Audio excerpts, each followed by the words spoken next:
is Roi Santos? Take us to your journey, how you started in the business.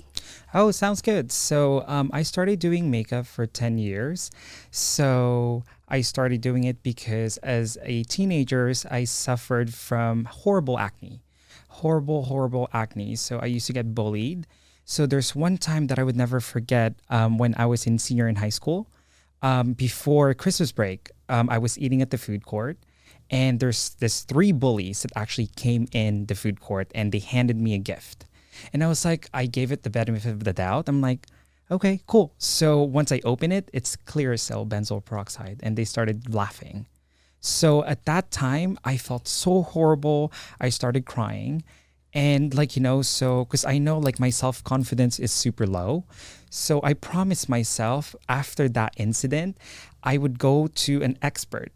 So what I did is I saw a dermatologist. And after that, I went to beauty counters. So I would ask like the clinique lady like tips and tricks, and on how to conceal, how to perfect your makeup, how to use the right foundation. And long story short, I perfected my craft and I actually started doing my makeup. My mom and my sister were so loyal to me. They started to be my guinea pigs.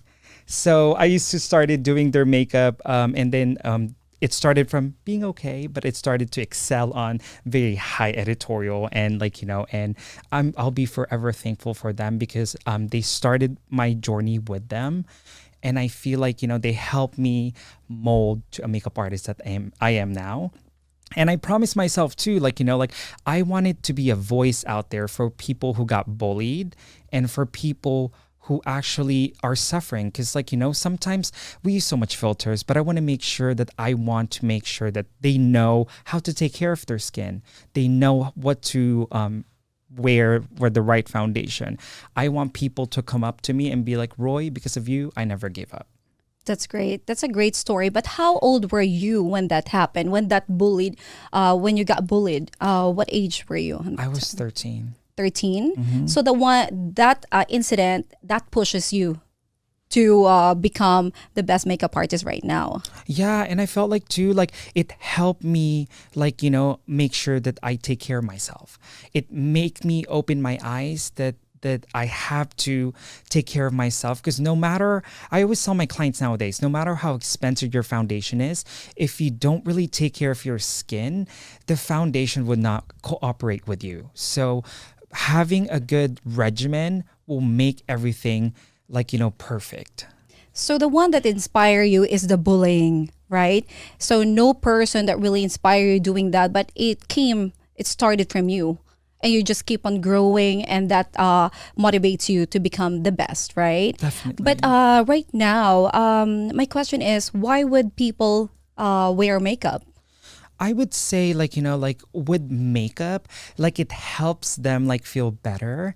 And I feel like too, it just brings out the diva in them, I always tell people less is more when it comes to makeup. Let your natural beauty shines through, it's just, if you're having a bad day, put on a red lipstick, I promise you, it'll help make you feel better about yourself. That is right. Because the beauty actually is the one internally that shines through. So now you said that your philosophy is it less is more?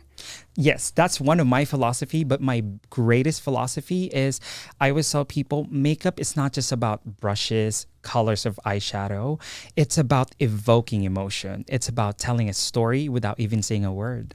What would be a great look for a morning event versus the evening event? What would you put on my face for the morning event? Like if I have like a wedding or like a party, a cocktail party, what would you give advice to our viewers today? So when it comes to day and night, I always tell people when I sit them down, before I do their makeup, I ask them questions.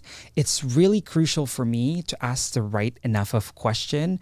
So I always tell myself, smarter, not harder. Work smarter, not harder. I always remind myself that because when you do, it helps you, make a better makeup artist, and asking questions for daytime, for example, right? Hey Wendy, what's your skin type like? because it's gonna matter for your foundation on your skin type. If I use a foundation that is for oily skin and you're dry, it's like oil and water. It's not gonna match, you know. So asking questions and what would you like me to do for you? Like, you know, like how is your smoky eyes? Because sometimes with client, their smoky eyes is different when what they really want. You know, so when I sit them down, I was like, I want some dark smoky eyes, and I'll show them picture. They were like, oh no, I want them light. So that's why it's really crucial when you ask those questions to so you don't run behind. So when it comes to daytime, like you know, like I would say tinted moisturizer, cheek and lip tint, and like mascara, and call it a day. Because at the end of the day, like it's so harsh. Lighting outside are so harsh that when you put so much, it'll be this thick and we don't want that, you know. That is right. For nighttime though, that's when you can be like, oh my god, I'm gonna be fierce, you know. Yes. So smoky eyes, like you know. But the important things is like balance, the right of balance. If I'm doing all smoky eyes on my eyes, I'm gonna do a nude lip because you don't want to overdo it, you know. That's the thing I tell my clients: don't overdo it, edit. Like when it comes to makeup, it's all about editing. So like you know, so when I tell people, which one would you want to focus, lips or eyes? We can do smoky eyes, but we're gonna tone it down when it comes to lips.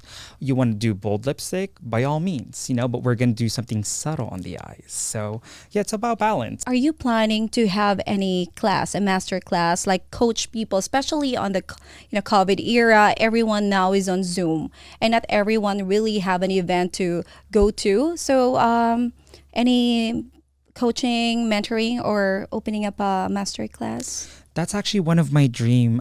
I wanted to be an advocate. As a makeup artist, I am the bus driver.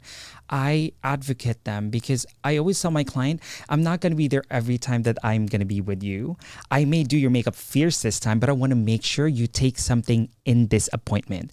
I want to make sure you learn something. So when it comes to like doing your own makeup, you can morph what Roy told you. Yes. You know, so that would be a dream for me, is to have my own show, because I wanted, like what I mentioned, I wanted to be a voice out there. I wanted to be relatable. I wanted to show clients what a daily gal should wear. Or like, you know, because if I have my own show, I would have a category. Like when it comes to it, like I'm going to have for one episode, I'm going to have for acne prone skin, Yes. for mature skin, like, you know, for dry skin, because I wanted to make sure that I emphasize the light, that there's so many out there. There's so many skin concerns that needed to be addressed. And as a makeup artist, that is my job. And I feel like it would be so like mandatory